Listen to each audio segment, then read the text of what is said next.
नमस्ते everyone, welcome back to my YouTube channel. आज के सेशन में सोशल इम्पैक्ट के 20 most important expected and sure short questions को डिस्कस कर रहे हैं। This is a kind of quick revision video. 15 minute में एक रिवीजन कर लीजिए सोशल इम्पैक्ट का, and I am sure exam में आपको इससे काफ़ी मदद मिलने वाली है, क्योंकि जितने भी क्वेश्चन हैं वो बहुत ही बेहतरीन तरीके से सोचे समझे हुए और फिल्टर करके मैंने आपके साथ शेयर किए हैं। वीडियो को लाइक करते नहीं हो, शेयर करते नहीं हो, सब्सक्राइब नहीं करते हो, हौसला कम हो जाता है। इसलिए लाइक करो, शेयर करो, सब्सक्राइब करो। मैं सीधे क्वेश्चन एक एक करके डिस्कस करता हूँ। बाकी की डिटेल वीडियो के डिस्क्रिप्शन बॉक्स में मिल जाएगी। प्ले लिस्ट वगैरह जितना है सब चीज आपको डिस्क्रिप्शन में मिल जाएगी, उसमें टाइम वेस्ट नहीं करेंगे। So the first question is, Ramandeep is young woman with great aspiration and has good team of like-minded people. She along with her team member started a company to sell handicrafts online and also designed logo for their company. Which type of intellectual property does this logo represent? Ramandeep है, entrepreneurship कर रही है, handicraft का काम करती है, उसने एक लोगो डिजाइन किया है, और उसके लिए अगर आपको आईपीआर चाहिए या वो किस प्रकार की इंटेलेक्चुअल प्रॉपर्टी होगी। तो जब आप इंटेलेक्चुअल प्रॉपर्टी पढ़ते हो उसमें तीन चीज होती है, पेटेंट होता है, कॉपीराइट होता है और अपना ये ट्रेडमार्क होता है। तो ये डिजाइन को तो यहाँ से हटा दो। अब पेटेंट तो हुआ इन्वेंशन के लिए, कॉपीराइट का यहाँ पे क्रिएटिविटी से कोई मतलब नहीं, क्योंकि आप लोगों की बात कर रहे हो तो वो क्या हो जाता है, किस में आ जाता है, आपके ट्रेडमार्क में। ये है इसका correct answer. Now you can also tell me कि आपने ये जो क्वेश्चन है आप अपनी ओर से भी अटेम्प्ट कर सकते हो और उसको कमेंट करके मुझे बता सकते हो कि आउट ऑफ 20 आपने कितने करेक्ट किए। ऑलराइट, तो हम आगे बढ़ते हैं। Now here it is saying that Sabu has been assigned to make project report on a topic. He searched and downloaded same report from the internet and submitted it as his own project report. अब साबू को एक report बनानी थी, same report बनाने के लिए internet में खोजा, सेम रिपोर्ट मिल गई, उसको लेके उसने अपने नाम से उसको रिपोर्ट को बना के सबमिट कर दिया। तो कौन सा इलीगल एक्ट होगा? क्या साइबर स्टैकिंग है, प्लेगरिज्म है, स्पैमिंग है या कॉपीराइट है? तो इसका जो करेक्ट आंसर होगा दैट इज योर प्लेगरिज्म का एक्ट। ऑलराइट, अगर आपको इस क्वेश्चन में डाउट है आप मुझे कमेंट करके बताओ कि क्या कॉपीराइट हो सकता है, और अगर कॉपीराइट नहीं है तो प्लेगरिज्म क्या है, तो और या फिर दोनों में डिफरेंस क्या होता है, प्लेगरिज्म और कॉपीराइट में क्या डिफरेंस होता है। मैंने तो बोल दिया इसका आंसर क्या है, प्लेगरिज्म है। तो आप मुझे बता सकते हैं कि जो रिपोर्ट है क्या उसमें कॉपीराइट अप्लाई हो सकती है। सो प्लीज कमेंट करके आप मुझसे पूछ सकते हैं या आप मुझे सजेस्ट कर सकते हैं। आगे क्वेश्चन को देखते हैं। यहाँ पर ये बोलता है कि विच of the following is not an intellectual property. तो नोटबुक है, इमेज है, सिंबल है, सॉफ्टवेयर है। नाउ सी, सॉफ्टवेयर क्रिएटिविटी है, सिंबल आपका जो है वो भी क्रिएशन में आता है, इमेज जो होता है दैट इज ऑल्सो क्रिएशन। तो ये तीनों तो इंटेलेक्चुअल प्रॉपर्टी हो गई। साथ ही साथ यहाँ पर आपका इंटेलेक्ट भी यूज हो रहा है। नोटबुक का मतलब हम जो स्कूलों में कॉपी यूज करते हैं, तो कॉपी जो है एक फिजिकल आइटम हो गया, तो वो आपके इंटेलेक्चुअल प्रॉपर्टी में नहीं आएगा, इसलिए इसका करेक्ट आंसर होगा option A. Next is saying that Python क्या है? Is it a shareware, is it a proprietary software या ओपन सोर्स या फ्रीवेयर? आपको क्या लगता है कमेंट करके बताओ, या फिर मैं आपको बताऊं कि मेरे हिसाब से ये क्या है, ओपन सोर्स सॉफ्टवेयर है। आपका सही है कि नहीं गलत आप मुझे बता सकते हैं। आगे बढ़ते हैं। Which of the following is suggested in social media? Social media में आपको इनमें से क्या करना चाहिए, किन बातों का आपको ध्यान रखना चाहिए, that is the question actually. So it is saying that don't share personal information, बिल्कुल सही बात है। डोंट यूज एब्यूजिंग लैंग्वेज, तो ये भी बिल्कुल सही बात है। Don't save password on other computer, बिल्कुल सही बात है। आप गलत लैंग्वेज का इस्तेमाल मत करिए, अपनी पर्सनल इंफॉर्मेशन शेयर मत करिए। पासवर्ड भी आप गलत इस्तेमाल नहीं कर सकते, या पासवर्ड सेव नहीं करना चाहिए किसी और के कंप्यूटर में। तो यहाँ पर तो ये सारे ही ऑप्शन क्या होंगे, बिल्कुल करेक्ट होंगे जो हमें करना चाहिए। अगले क्वेश्चन को देखते हैं। Here it is saying that which of the following is disadvantage of open source software? अब ओपन सोर्स सॉफ्टवेयर जो होता है basically we all know that it is free to use, it is free to download. आप इसको distribute भी कर सकते हैं, इसको मॉडिफाई भी कर सकते हैं। तो ये लो क्वालिटी सॉफ्टवेयर होता है, ऐसी कोई बात नहीं। They are very good, like Python you know, MySQL you know. Then it is not as customizable, तो ऐसा भी नहीं है। ओपन सोर्स का तो पर्पज ही यही कि आप उसको अपने अकॉर्डिंग कस्टमाइज कर सको। Now here it is saying that no financial benefit due to free use. तो आप फ्री यूज करते हैं, इसका फाइनेंशियल बेनिफिट आप नहीं ले सकते। तो क्या आप इसको लगता है ड्रॉबैक बोलोगे? क्योंकि the purpose of open source का तो यही है कि लोग ज्यादा से ज्यादा फ्रीली यूज करके उसका फायदा उठाएं। Now it is saying that might have bugs as not tested critically. तो ये बिल्कुल सही पॉइंट है कि कई बार ये ओपन सोर्स होता है तो इतना ज्यादा क्रिटिकली इसको टेस्ट नहीं किया जाता, तो कहीं ना कहीं इसमें बग्स हो सकते हैं। तो ये जो ऑप्शन डी है that is correct here. I move to the next. Here it is saying that be ethical, be responsible and be respectful. पता नहीं ये बार बार मेरा पेन जो है काम नहीं कर रहा है। Now it is saying that be ethical, be responsible and be respectful. तो ये क्या है? क्या ये नेटिकेट्स है, सोशल मीडिया एटिकेट्स है, कम्युनिकेशन एटिकेट है, नन ऑफ दी अबव? तो भैया देखो, जब एथिकल होता है, रिस्पॉन्सिबल होता है, रिस्पेक्टफुल होता है, मतलब हम नेट एटिकेट्स की बात कर रहे हैं।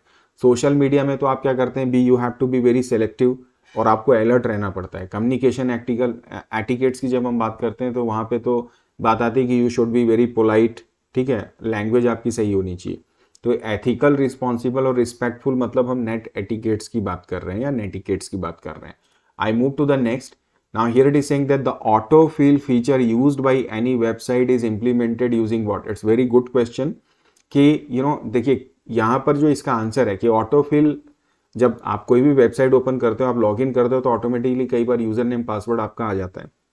या फिर जैसे अमेजोन में आप शॉपिंग कर रहे हो, आपने सपोज प्रीवियस टाइम शू को चेक किया, तो नेक्स्ट टाइम फिर देखोगे तो आपको वही लिस्ट आपको प्रेजेंट कर दे रहा है। तो इस टाइप से ये जो आपके ब्राउजिंग एक्सपीरियंस को एनहांस करता है, we all know is actually what your cookies.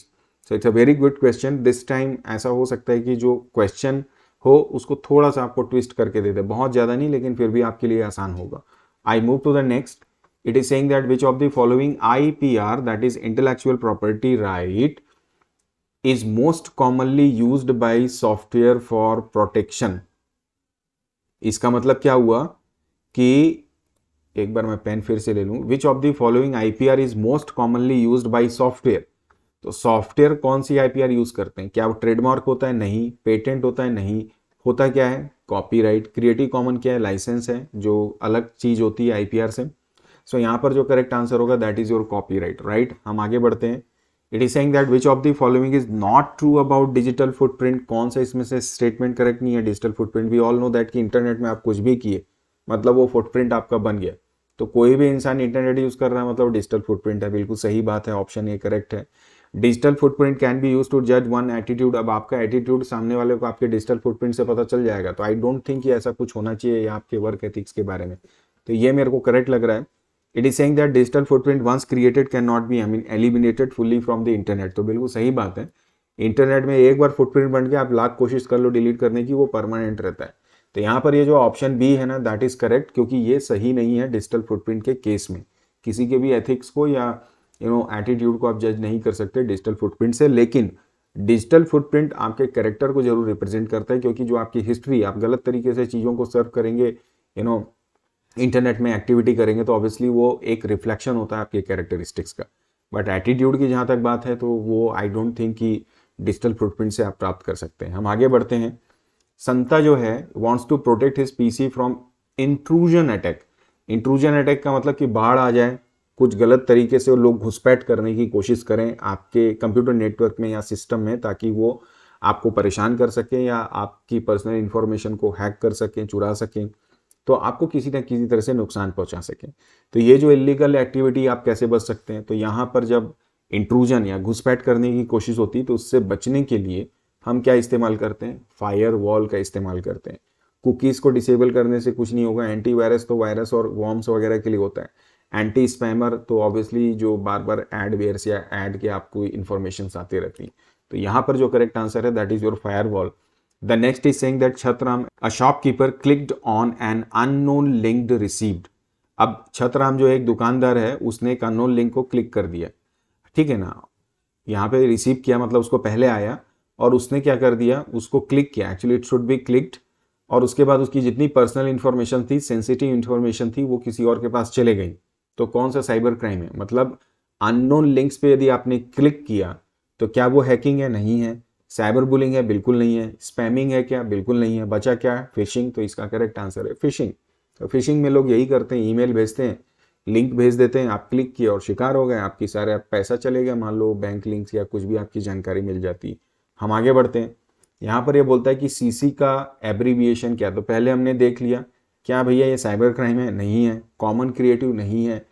Cyber creative नहीं है। बचा क्या? Creative common. आंसर क्या होगा? Creative common. बढ़ते हैं आगे। यहाँ पर ये बोलता है software used in your school to manage different activities like fee, book, student record is what.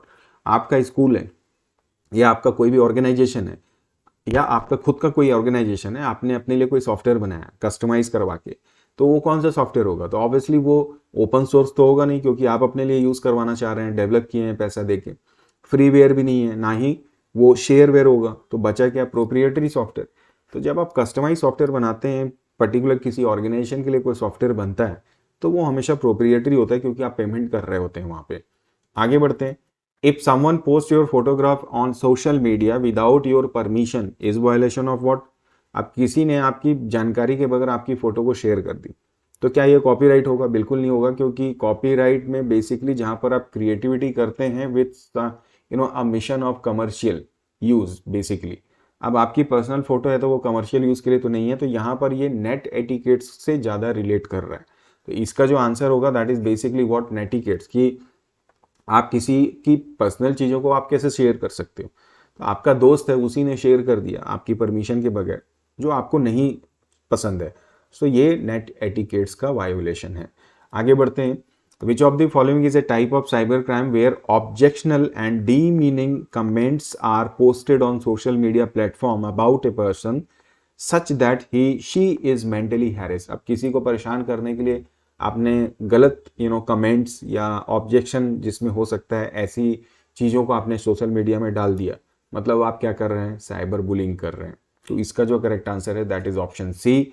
CBSE के एग्जाम में ये पूछा गया है, ये मैंने मार्क कर दिया, आप रीड कर लेंगे। Next it is saying that कि the digital footprint that we leave online unintentionally is called what? अब एक तो होता है कि जब आप ईमेल कर रहे हैं, डायरेक्ट आप काम कर रहे हैं, तो वो डिजिटल फुटप्रिंट क्या हुआ? इंटेंशनली आप वर्क कर रहे हो, that is what obviously active digital footprint. लेकिन आप कई दफ़ा इंटरनेट में वर्क कर रहे होते हो, कुछ ऐसी एक्टिविटी होती है जो अनजाने में होती है, वहाँ पर आपका जो फुटप्रिंट बनता है वो पैसिव डिजिटल फुटप्रिंट होता है। तो यहाँ अनइंटेंशनली हो गया, मतलब आप पैसिव डिजिटल फुटप्रिंट की बात कर रहे हैं। Alright, I move to the next. E waste is responsible for degradation of our environment. बिल्कुल ई वेस्ट का क्वेश्चन है, जहाँ पर कि इलेक्ट्रॉनिक वेस्ट को हम सही तरीके से डिस्पोज करने की बात करते हैं। अब इसमें जो 3 मेथड्स हैं वो क्या है? Reuse, I mean reduce, then blank and recycle. तो 3 आर होते हैं, रिड्यूस होता है, रीयूज होता है, रीसाइकिल। तो यहाँ पर क्या आ जाएगा? हमारा रीयूज आ जाएगा।